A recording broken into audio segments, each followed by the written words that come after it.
Fala, maravilhindos! Tudo bem com vocês? Hoje eu tô aqui de novo, longe, no Parque da Aclimação. Sim, eu e minha família somos muito fãs desse lugar. Bom, e eu decidi gravar esse vídeo hoje porque depois que eu divulguei as notas da redação do Enem 2019, choveu de mensagens no direct de pessoas que não são os meus alunos perguntando como é que essa galera conseguiu tirar notas tão altas. Teve uma galera que tirou 900, 940, 920, 780, 680, 600, enfim. Uma das coisas que mais me deixou feliz foi que essa galera, nenhum deles teve anulação da redação. E isso é muito importante. E uma coisa que eu gostaria de deixar bem claro para vocês, que para esses alunos terem alcançado esses resultados que eles conquistaram, foi a base de muito esforço e muita dedicação. Então, sim, existe uma fórmula para que você consiga alcançar o resultado tão esperado na redação do Enem? Existe, porém ela não é uma fórmula mágica, mas hoje eu tô aqui pra gente conversar um pouquinho sobre isso. Bom, primeira coisa que você tem que pensar e lembrar é que o aluno que tira 1000 pontos na redação do Enem não foi um aluno que chegou lá do nada e falou assim, nossa, eu escrevo muito bem, vou ver o tempo e chegar na hora eu vou escrever e vai dar tudo certo. Não. Esse aluno, ele previamente treinou em casa e ele domina por completo a estrutura de um texto dissertativo argumentativo. E uma das primeiras coisas que tem que ser feitas, inclusive eu já até expliquei isso para vocês lá no canal do YouTube, é que você precisa ler o edital da prova que você vai fazer. Por quê? No edital da prova, ela já vai te dizer qual é o tipo de texto que será cobrado. Então, no caso da prova da redação do Enem, é um texto dissertativo argumentativo, ou seja, você tem que expor a sua opinião, mas de maneira impessoal, escrevendo isso em terceira pessoa. E como isso aconteceu? Bom, com essa turma, eu trabalhei 1 ano e 1 mês, mais um pouquinho, que eu fui a professora deles, e aí, quando eu cheguei na escola, eu percebi que eles escreviam muito bem textos dissertativos, outros não, na verdade, textos narrativos, né? Textos narrativos. E aí, eu percebendo isso, eu falei, nossa, então eu vou começar por algo que de fato eles gostem, porque aí eu consigo desenvolver outras possibilidades. Por quê? O texto narrativo permite com que eu consiga ampliar o vocabulário desses alunos. Porque uma das principais dificuldades que apresenta é a questão do vocabulário, que vai se transformar postumamente em argumentação. Então, o que eu fiz? Primeiro, eu trabalhei com eles essa questão de textos narrativos e como eu fiz especificamente com esse terceirão. Eu trabalhei com eles durante todo o ano um projeto de autobiografia. E no ano anterior, eu trabalhei com eles com cartas. A gente fez uma cápsula do tempo que eles abriram no final do ano. E aí, as redações normais que tinham da proposta da apostila com que eu trabalhava com eles. E aí, o que aconteceu? Quando eu comecei a trabalhar a autobiografia, eu dividi ela em 3 partes. Então, no primeiro momento, eles tinham que escrever 30 redações falando a respeito de como os pais deles se conheceram, como foi o processo de namoro, casamento, enfim, toda essa primeira parte. No segundo momento, eles tinham que falar sobre a infância, mais 30 redações. No terceiro momento, eles tinham que falar sobre o momento atual, né? Sobre a pressão do vestibular, os amores, as dificuldades, as primeiras decepções da vida. E num quarto momento, que aí teria sido só uma única redação, que era para eles escreverem como é que eles se viam no futuro. Qual seria a projeção deles de vida para 10 ou 20 anos. E aí o que aconteceu? Qual foi a habilidade que eles desenvolveram com isso? Eles desenvolveram a habilidade de escrever diariamente, de treinar. É certo que sempre tinha alguém que deixava para a última hora, mas muitos foram fazendo durante o trimestre ou o bimestre. E isso fez com que eles desenvolvessem o hábito da leitura e da escrita, e também a questão da pesquisa, né? Porque muitas coisas eles tinham que pesquisar, perguntar para os pais deles como é que de fato havia acontecido. E uma das coisas que foi muito legal foi o processo de descoberta deles, né? Além de tudo isso, eu trabalhava com eles todas as propostas de redação dos vestibulares e trabalhava também as propostas que foram dadas nos anos anteriores. Então, é uma maneira bem legal para saber se você tem a capacidade, de fato, de não fugir do tema da redação. Tanto é que tá ok, eles não fugiram. E aí, o que eu fiz? Depois disso, a gente começou também a fazer alguns debates. Então, eu fiz debates com ele em sala de aula sobre, por exemplo, sobre a pena de morte, sobre a questão da maioridade legal, para que eles fossem desenvolvendo essa questão da argumentação. E aí, depois mesmo, no terceiro ano do ensino médio, que aí foi bem maciço e bem pesado, tem o site do UOL, que eu gosto bastante, que lá, além de ter os resumos, eles postam uma vez por mês, ó, fica a dica aí, temas possíveis que vão cair na redação. E aí eu fiz com eles um desafio. O que eu fazia? A gente ia escrever sobre o tema da redação, e tanto eu quanto eles, quem quisesse, ficou aberto, iria enviar para o UOL. E aí a UOL faz a correção, e se eles tivessem um aluno que tirou uma nota maior do que a minha, eu ia escrever o nome deles na minha testa e ia ter que andar com aquilo o dia inteiro. Então foi bem legal. A gente desenvolveu isso, né, durante as propostas de redação. A gente não recebeu, infelizmente, o retorno da UOL, que depois entrei em contato com eles e acabei descobrindo que eles só corrigem as primeiras 20 redações. Mas enfim, valeu super a pena. E aí, o próximo passo, então, o que eu fiz? Eu comecei, além dessas redações, eu comecei a estudar com eles a estrutura de um texto dissertativo narrativo, mas desde o início. Então, por que eu tenho que dar um bom título? Por que mesmo não cobrando ou não fazendo a menor diferença, por que eu tinha que dar um bom título para minha redação? Como dar bons títulos? Fazer os jogos de palavras. Ih, tem uma briga de cachorro aí.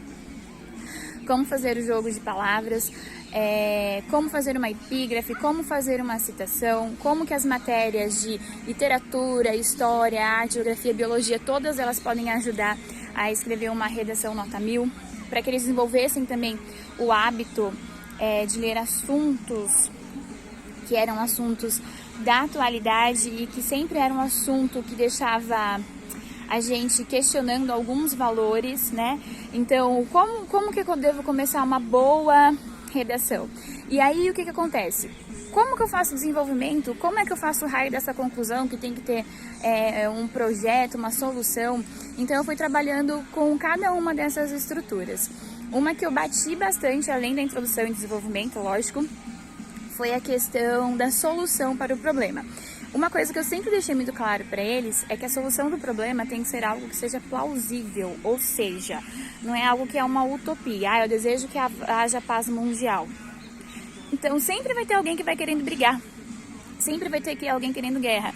Mas o que a gente pode fazer para que hajam menos conflitos entre as nações? Então, assim, eu desenvolvi bastante com eles a habilidade do GOMIFES, né? Que a gente faz lá a abreviação, que a gente tem que responsabilizar todas as pessoas da sociedade. Então, o governo é responsável pela situação atual da sociedade, as ONGs, as mídias para conscientizar e para espalhar as coisas que de fato a gente deve saber, e de instituições, que a família é muito responsável por nós, a escola, a gente passa tanto tempo dentro dela, e essa em si de sociedade. Então, além disso, uma outra dica que eu sempre dava para eles, para tornar algo mais real ainda, era fazer o quê? Era dar um nome para o projeto que eles iriam criar e desenvolver. Porque aí, nesse projeto, eles iam falar qual era o nome do projeto, quem ia desenvolver, como seria feito, quanto tempo iria durar. Por quê? Porque o que garante os 200 pontos nessa habilidade aí do Enem é a questão do detalhamento. Porque é muito fácil falar assim, o governo ele é o culpado pela sociedade que a gente tem. Mas não, quem decidiu ter os representantes que nós temos no dia de hoje somos nós. Então toda a sociedade é responsável pelo resultado. Então foi uma das coisas que eu trabalhei bastante com eles.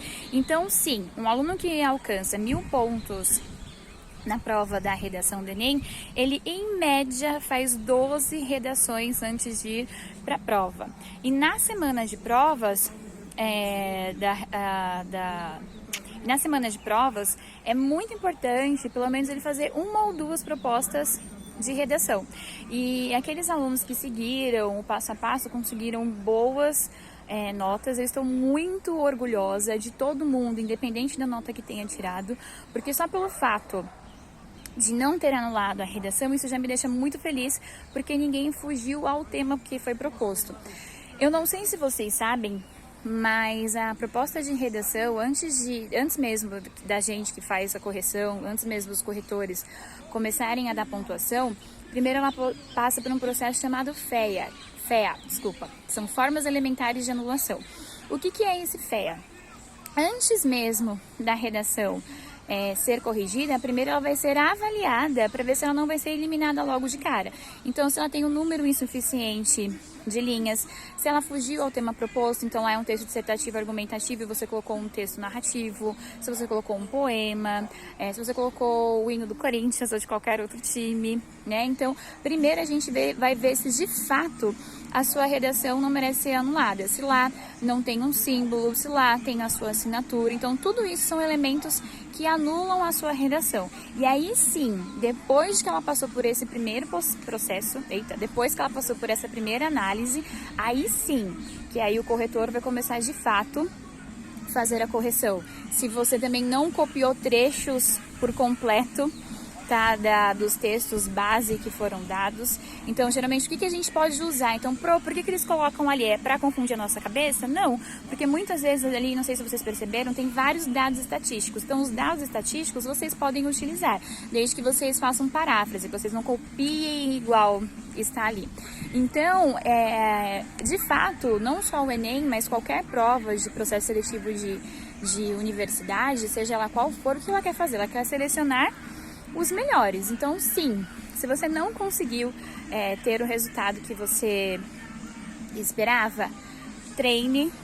Quando você achar que estiver bom, treine de novo. Por quê? Em média, quantas redações os meus alunos fizeram? Eles fizeram mais de 100 redações esse ano, entendeu? Então, é um processo de escrita e reescrita. Essa é a parte que eu acho que é fundamental. Todas as vezes que eu dava uma redação para eles, eu falava o que eles tinham que melhorar, e eles tinham que me entregar na folha grampeada, a folha original e a reescrita. E professor, isso é ruim? Não. Tem gente que faz uma redação e quando passa limpo, parece que é uma redação completamente o contrário. Que, tipo, não tem nada a ver com aquilo que escreveu original. Isso é ruim? Não, muito pelo contrário. O processo de reescrita faz com que a gente melhore a nossa redação. Ai, Bruno, não precisa dar título na redação. Por que eu vou dar? Porque toda vez que a gente vai ler uma redação, ou que a gente vai ler um livro, uma reportagem, qual é a primeira coisa que a gente faz, minha gente? A gente lê o título. Tem uma história que eu vou contar rapidinho aqui, que é o seguinte: tinha um livro que ele era maravilhoso e a editora não entendia por que ele não vendia. E aí o que aconteceu? Eles viram que o título do livro não era muito chamativo. E aí, de repente, eles resolveram mudar. E aí eles colocaram o nome do título como Foda. Isso mesmo, só que esse foda não é de palavrão, é de uma abreviação. E aquilo despertou a curiosidade dos leitores. Então, um livro que não era muito lido e que tinha um conteúdo super legal, teve assim um número muito grande de vendas da noite pro dia, simplesmente porque eles trocaram a capa e trocaram o título. Então, gente, sim, o título ele é muito importante. E além da redação do Enem, qualquer outra universidade, ela exige que você dê um título para sua redação. Ela pressupõe que você já saiba disso. Tirando a redação do Enem, todos os outros vestibulares. Tem vestibular que pede para você fazer uma carta, tem vestibular que pede para você contar uma narrativa. Então, o mais importante é ler o edital e praticar. E sempre que vocês precisarem, estarei aqui para dar dicas, tirem dúvidas, continuem mandando os textos para que eu possa fazer a correção durante esse tempo. Eu fiquei um tempo longe do colégio, mas mesmo assim, alguns alunos mandaram para mim, eu fiz a correção, fiz o processo de reescrita, porque eu amo o que eu faço. Então, eu estou muito feliz e muito orgulhosa de todos vocês, sem exceção. E eu tenho certeza de que vocês terão muito sucesso na vida de vocês em tudo que vocês fizerem, tá bom? Um beijo, fiquem com Deus!